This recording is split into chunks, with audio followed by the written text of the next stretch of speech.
Hi hello welcome back to my channel Kavita designers. ಹೇಗಿದ್ದೀರಾ ಎಲ್ಲರೂ? ಇವತ್ತು ನಾನು ನಿಮಗೆ 6 ಸ್ಟಿಚ್ಚಲ್ಲಿ ಕ್ರಾಸಾಗಿ ಫ್ಲ್ಯಾಟ್ ಲೋಡ್ ಸ್ಟಿಚ್ ಹೇಗೆ ಮಾಡೋದು ಅಂತ ತೋರಿಸ್ತೀನಿ.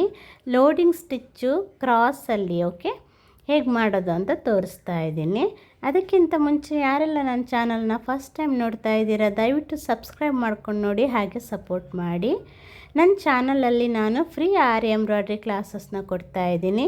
ಪ್ಲೇಲಿಸ್ಟ್ ಮಾಡಿ ಹಾಕಿರ್ತೀನಿ, ಬೇಸಿಕ್ ಟು ಅಡ್ವಾನ್ಸ್ ಲೆವೆಲ್ ಅಂತ ಹೇಳಿ. ಹೋಗಿ ಚೆಕ್ ಮಾಡ್ಕೋಬೋದು, ಆಸಕ್ತಿ ಇದ್ದವರು ಕಲಿಬೋದು. ಬೇಸಿಕ್ಕಿಂದ ಡೀಟೇಲ್ ಆಗಿ ಹೇಳ್ಕೊಟ್ಟಿದ್ದೀನಿ, ಹೋಗಿ ಕಲೀರಿ.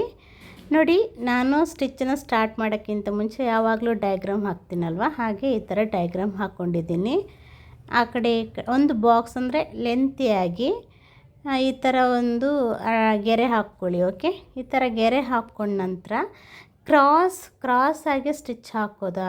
ಆದ್ದರಿಂದ ನೋಡಿ, ನಾನು ನಿಮಗೆ ಜಸ್ಟ್ ಒಂದು ಮಾರ್ಕ್ ಮಾಡಿ ತೋರಿಸ್ತೀನಿ ಹೇಗೆ ಮಾರ್ಕ್ ಮಾಡ್ಕೊಳ್ಳಿ ಅಂತ ಹೇಳಿ. ನೋಡಿ, ಈ ಥರ ಕ್ರಾಸಾಗಿ ಮಾರ್ಕ್ ಮಾಡ್ಕೊಳ್ಳಿ. ಆ ಎಡ್ಜಿಂದ ಒಂದು ಮೂಲೆಯಿಂದ ಕ್ರಾಸಾಗಿ ಮತ್ತು ಕೆಳಗಡೆಯಿಂದ ಒಂದು ಮೂಲೆಯಿಂದ ಕ್ರಾಸಾಗಿ ಈ ಥರ ಮಾರ್ಕ್ ಮಾಡ್ಕೊಂಬಿಡಿ. ನಿಮಗೆ ಅಂದಾಜಾಗುತ್ತೆ ಯಾವ ಥರ ಸ್ಟಿಚ್ಚನ್ನು ಸ್ಟಾರ್ಟ್ ಮಾಡಬೇಕು ಅನ್ನೋದನ್ನು. ಇನ್ನು ಸ್ಟಿಚ್ಚನ್ನು ಸ್ಟಾರ್ಟ್ ಮಾಡೋಣ. ಸಿಲ್ಕ್ ಥ್ರೆಡ್ ತೊಗೊಳ್ಳಿ, ಯಾವ ಕಲರ್ ಆದರೂ ಪರವಾಗಿಲ್ಲ. 2 ಎಳೆ ದಾರ ತೊಗೊಳ್ಳಿ. ನೋಡಿ, ಫಸ್ಟು ಕೆಳಗಡೆಯಿಂದ ಆ ಮೂಲೆ ಇದೆ ಅಲ್ವಾ, ಮೂಲೆಯಿಂದ ಕೆಳಗಡೆಯಿಂದ ತುಂಬ ಹತ್ತಿರದಿಂದ ತಗೋಬೇಕು. ಕೆಳಗಡೆಯಿಂದ ಮೇಲ್ಗಡೆಗೆ ಒಂದು ಚೈನನ್ನು ತಗೊಳ್ಬೇಕಾಗತ್ತೆ. ಫಸ್ಟ್ ನಾನು ಅಲ್ಲಿ ಟ್ರಯಾಂಗಲ್ ಶೇಪ್ ಮಾಡ್ಕೊಂಡಿದ್ದೀನಲ್ಲ, ಅದನ್ನು ನೀವು ಫಸ್ಟು ಅಡ್ಡಗೆರೆಯಿಂದ ಕಂಪ್ಲೀಟ್ ಮಾಡ್ಕೋಬೇಕು. ಆಮೇಲೆ ನೆಕ್ಸ್ಟ್ ಸ್ಟಿಚ್ಚು ಬೇರೆ ಥರ ಇರುತ್ತೆ. ನೋಡಿ, ಕೆಳಗಡೆಯಿಂದ ಸ್ವಲ್ಪ ಕೆಳಗೆ ಅಷ್ಟೇ, ತುಂಬ ಅಲ್ಲ, ಸ್ವಲ್ಪ ಕೆಳಗಡೆಯಿಂದ ತಕ್ಕೊಂಡು ಆ ಎಡ್ಜಿಗೆ ಕರೆಕ್ಟಾಗಿ ಆ ಮೂಲೆಗೆ ಒಂದು ಚೈನ್ ಹಾಕ್ಕೊಂಡು ಪಕ್ಕಕ್ಕೆ, ಅಂದರೆ ಆ ಕಡೆ ಅಡ್ಡ ಲೈನ್ ಇದೆ ಅಲ್ವಾ, ಆ ಪಕ್ಕಕ್ಕೆ ಲಾಕ್ ಸ್ಟಿಚ್ಚನ್ನು ಹಾಕೋಬೇಕಾಗುತ್ತೆ. ನೋಡಿ, ಆ ಲೈನಿಗೆ ಬರಬೇಕು ನೀವು. ಆ ಲೈನ್ ಫುಲ್ಲು ಮೇಲ್ಗಡೆ ಸ್ಟಿಚ್ಚು ಆ ಲೈನಿಗೆ ಹೋಗುತ್ತೆ. ಮತ್ತು ಕೆಳಗಡೆಯಿಂದ ಒಂದು ಚೈನನ್ನು ತಗೊಂಡು ಅದರ ಕೆಳಗೇ ಸಣ್ಣದಾಗಿ ಲಾಕ್ ಸ್ಟಿಚ್ ಹಾಕೋಬೇಕಾಗುತ್ತೆ. ಲಾಕ್ ಸ್ಟಿಚ್ ಅಂದರೆ ಡಬಲ್ ಸ್ಟಿಚ್, ಅಂದರೆ ಚಿಕ್ಕ ಸ್ಟಿಚ್ಚು ಅಷ್ಟೇ.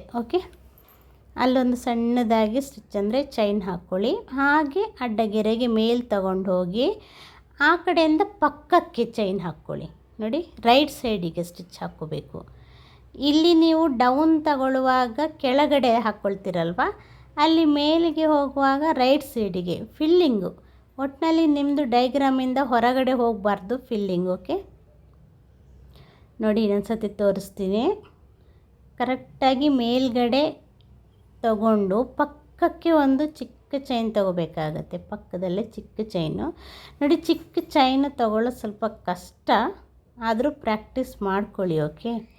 ಪ್ರಾಕ್ಟೀಸ್ ಮಾಡ್ಕೊಳ್ಳಿ. ಚಿಕ್ಕ ಚೈನ್ ತಗೊಳ್ಳೋದು ತುಂಬಾ ಇಂಪಾರ್ಟೆಂಟು.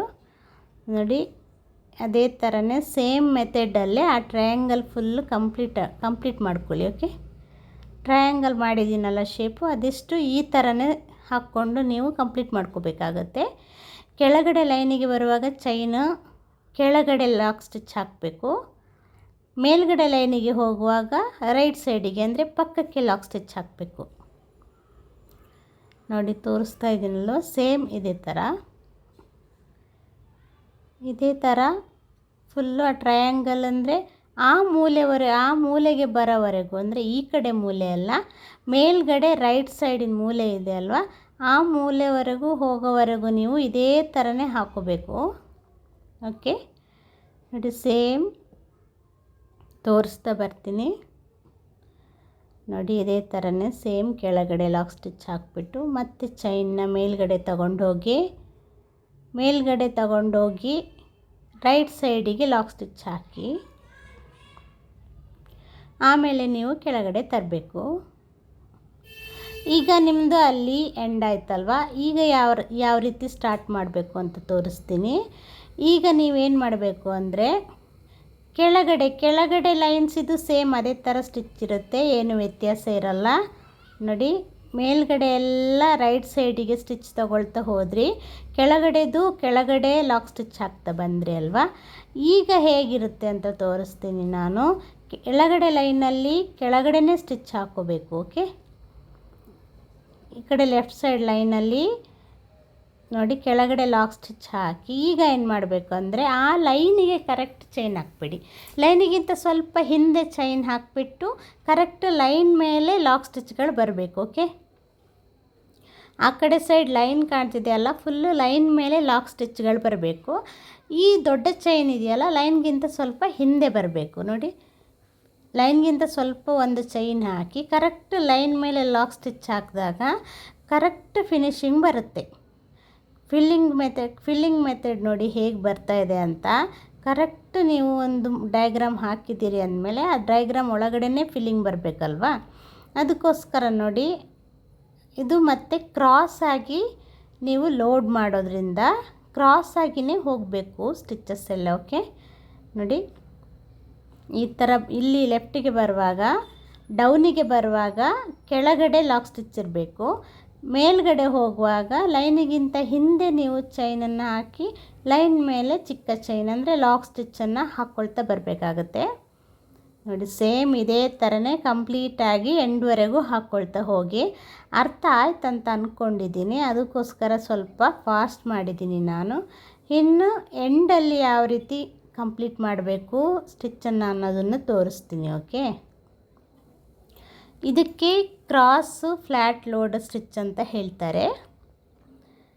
ಲಾಸ್ಟ್ ವಿಡಿಯೋದಲ್ಲಿ ನಾನು ನಿಮಗೆ ಸ್ಟ್ರೈಟಾಗಿ ಫ್ಲ್ಯಾಟ್ ಲೋಡ್ ಸ್ಟಿಚ್ಚನ್ನು ಹೇಳಿದ್ದೆ ಅಲ್ವಾ, ಈ ವಿಡಿಯೋದಲ್ಲಿ ಕ್ರಾಸಾಗಿ ಹೇಳಿದ್ದೀನಿ. ನೋಡಿ, ನನ್ನ ಚಾನಲ್ ಯಾರಾದರೂ ಫಸ್ಟ್ ಟೈಮ್ ನೋಡೋರಿದ್ದರೆ ನಾನು ಡಿಸ್ಕ್ರಿಪ್ಷನ್ ಬಾಕ್ಸಲ್ಲಿ ಇನ್ಸ್ಟಾಗ್ರಾಮ್ ಐಡಿಯನ್ನು ಕೊಟ್ಟಿರ್ತೀನಿ, ಫಾಲೋ ಮಾಡಿ. ಹಾಗೆ ನನಗೆ ವಿಡಿಯೋನು ಸೆಂಡ್ ಮಾಡ್ತಾಯಿರಿ, ಪ್ರಾಕ್ಟೀಸ್ ಮಾಡ್ತಾ ಇರೋ ವಿಡಿಯೋ ಇದ್ದರೆ. ನಾನು basic to advance level class ಕೊಡ್ತಾ ಇದ್ದೀನಿ. ಆಲ್ರೆಡಿ ತುಂಬ ಕ್ಲಾಸ್ಗಳಾಗಿದೆ.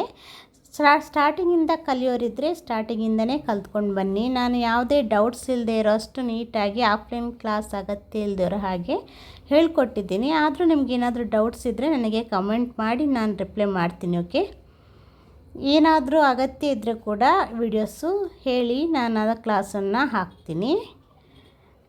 ನೋಡಿ, ಕಂಪ್ಲೀಟ್ ಮಾಡ್ತಾ ಬಂದೆ. ಈಗ ಎಂಡಲ್ಲಿ ಹೇಗೆ ಹಾಕೋದು ಅಂತ ತೋರಿಸ್ತೀನಿ. ನೋಡಿ, ಕರೆಕ್ಟ್ ಈ ಟ್ರಯಾಂಗಲಿಗೆ ಬಂತಲ್ವ, ಈ ಟ್ರಯಾಂಗಲ್ ಮೂಲೆಗೆ ಬರೋವರೆಗೂ ನೀವು ಸೇಮ್ ಮೆಥಡಲ್ಲೇ ಹಾಕ್ಕೊಂಡು ಹೋಗಿ. ನೋಡಿ, ಆ ಮೂಲೆ ಬರೋವರೆಗೂ ನೀವು ಈಗ ಹಾಕ್ಕೊಂಡು ಬಂದ್ರಲ್ಲ ಹಾಗೆ ಹಾಕ್ಕೊಳ್ಳಿ. ಆ ಮೂಲೆಗೆ ಬಂದ ನಂತರ ನಾನು ನಿಮಗೆ ಸೇಮ್ ಹೇಗೆ ಕವರ್ ಮಾಡೋದು ಅಂತ ತೋರಿಸ್ತೀನಿ. ಓಕೆ, ಅದೇ ಥರನೇ ಮೂಲೆಗೆ ಬರೋವರೆಗೂ ನೀವು ಲೈನ್ ಮೇಲೇ ಇರಬೇಕು ಲಾಕ್ ಸ್ಟಿಚ್ಗಳು. ಈಗ ಮೂಲೆಗೆ ಬಂತಲ್ವಾ, ಈಗ ನೀವೇನು ಮಾಡಬೇಕಂದ್ರೆ ಮೇಲ್ಗಡೆ ಲೈನಿಗಿಂತ ಹಿಂದೆ ಚೈನ್ ಹಾಕಿ ಮೇಲ್ಗಡೆ ಲಾಕ್ ಸ್ಟಿಚ್ ಹಾಕಿದ್ರಲ್ವ ಲೈನ್ ಮೇಲೆ, ಅದೇ ಥರನೇ ಕೆಳಗಡೆ ಲೈನಿಗಿಂತ ಹಿಂದೆ ಒಂದು ಲಾಕ್ ಸ್ಟಿಚ್ ಹಾಕಿಬಿಟ್ಟು ಲೈನಿಗಿಂತ ಹಿಂದೆ ಆ ಚೈನನ್ನು ಹಾಕಿಬಿಟ್ಟು ಲೈನ್ ಮೇಲೆ ಲಾಕ್ ಸ್ಟಿಚ್ ಹಾಕಬೇಕಾಗತ್ತೆ. ಓಕೆ, ಒಟ್ಟಿನಲ್ಲಿ ನಿಮ್ಮದು ಏನು ಡಯಾಗ್ರಾಮ್ ಹಾಕ್ಕೊಂಡಿರ್ತೀರೋ ಅದರ ಒಳಗೇ ಬರಬೇಕು ನಿಮ್ಮದು ಲೋಡಿಂಗ್ ಎಲ್ಲ. ನೋಡಿ, ಲೋಡಿಂಗ್ ಮೆಥಡ್ ಹೇಳ್ತಾ ಇದ್ದೀನಲ್ವ, ಸೇಮ್ ನೋಡಿ. ಈಗ ಲೈನಿಗಿಂತ ಹಿಂದೆ ಚೈನ್ ಹಾಕಿ ಲೈನ್ ಮೇಲೆ ಲಾಕ್ ಸ್ಟಿಚ್ಚನ್ನು ಹಾಕ್ಕೊಳ್ತೀನಿ ನಾನು. ಈ ಥರನೇ ಇರುತ್ತೆ. ಇದೆಲ್ಲ ಒಂದು ಟ್ರಿಕ್ಸ್ ಅಷ್ಟೇ, ಲೋಡಿಂಗ್ಗಳು ಯಾವ ಥರ ಮಾಡೋದು ಅಂತ ಹೇಳಿ. ಬೇಸಿಕಲಿ ಕಲಿಯೋರಿಗೆ ಗೊತ್ತಿರಲ್ಲ ಅನ್ನೋದಕ್ಕೋಸ್ಕರ ಪ್ರತಿಯೊಂದು ಡಿಟೇಲಾಗಿ ನಾನು ತೋರಿಸ್ತಾ ಇದ್ದೀನಿ. ನೋಡಿ, ಸೇಮ್ ಲೈನ್ ಮೇಲೆ ಲಾಕ್ ಸ್ಟಿಚ್ ಬರಬೇಕು. ಮೇಲ್ಗಡೆ ಲೈನ್ ಆದರೆ ಮೇಲ್ಗಡೆ, ಕೆಳಗಡೆ ಲೈನ್ ಆದರೆ ಕೆಳಗಡೆ, ಲೈನ್ ಮೇಲೆ ಲಾಕ್ ಸ್ಟಿಚ್ ಬಂದರೆ ಆಯ್ತಷ್ಟೇ. ಸೇಮ್ ಅದೇ ಥರನೇ ಮೂಲೆಯನ್ನು ನೀವು ಕಂಪ್ಲೀಟ್ ಮಾಡಬೇಕಾಗತ್ತೆ. ಆ ಕಡೆ ಮೂಲೆ ಬಾಕಿ ಇದೆಯಲ್ಲ ಅದನ್ನು ಕಂಪ್ಲೀಟ್ ಮಾಡ್ಕೊಳ್ಳಿ. ಓಕೆ, ಎಷ್ಟು ಈಸಿ ಇದೆ ಅನಿಸುತ್ತೆ ಅಲ್ವಾ? ಇದುವರೆಗೂ ಕಲ್ತೋರಿದ್ರೆ ಚೈನ್ ಸ್ಟಿಚ್ ಚೆನ್ನಾಗಿ ಹಾಕಿ ಗೊತ್ತಿರೋರಿದ್ದರೆ ಈ ಸ್ಟಿಚ್ಚೆಲ್ಲ ತುಂಬ ಈಸಿ ಆಗುತ್ತೆ. ಗೊತ್ತಿಲ್ಲ ಅಂದರೆ ಬೇಸಿಕ್ಕಿಂದ ಕಲೀರಿ. ಎಲ್ಲದಕ್ಕಿಂತ ಇಂಪಾರ್ಟೆಂಟಾಗಿ ಪ್ರತಿ ಕ್ಲಾಸಲ್ಲಿ ಹೇಳೋ ಹಾಗೆ ಎಂಡ್ ನಾಟು ಸ್ಟಿಚ್ಚನ್ನು ಇಂಪಾರ್ಟೆಂಟಾಗಿ ಕಲ್ತ್ಕೊಳ್ಳಿ. ನಂದು ಕ್ಲಾಸ್ ನಂಬರ್ 6 ಇದೆ, ಅದನ್ನು ಅಟೆಂಡ್ ಮಾಡಿ. ಅದರಲ್ಲಿ ಎಂಡ್ ನಾಟ್ ಬಗ್ಗೆ ತುಂಬ ಡೀಟೇಲಾಗಿ ಕ್ಲಾಸ್ ಕೊಟ್ಟಿದ್ದೀನಿ. ಎಂಡ್ ನಾಟು ಕಲಿಯೋದು ತುಂಬಾ important, very very important class ಅದು.